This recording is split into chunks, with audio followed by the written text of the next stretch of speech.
এখন ডিটক্সের আসলে শেষ পণ্যটি ব্যবহার করতেছি, শেষ জুসের বোতলটি ব্যবহার করতেছি। এটা হচ্ছে বি বোতল। এখন সকাল 8টায় আমি বি বোতলটা খাচ্ছি। এটা খাওয়ার পর আসলে আমার কোর্সটা কমপ্লিট হবে এবং এটা খাওয়ার পর আমি 2 ঘন্টা বালিশ ছাড়া মানে চিত হয়ে শুয়ে থাকবো।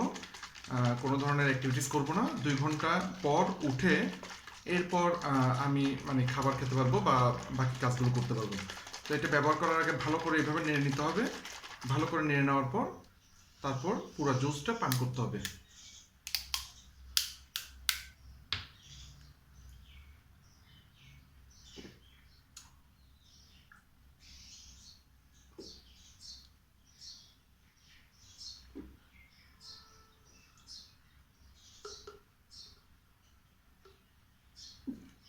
এটা খাওয়ার পর কোনো পানি বা কোনো কিছু খাওয়া যাবে না।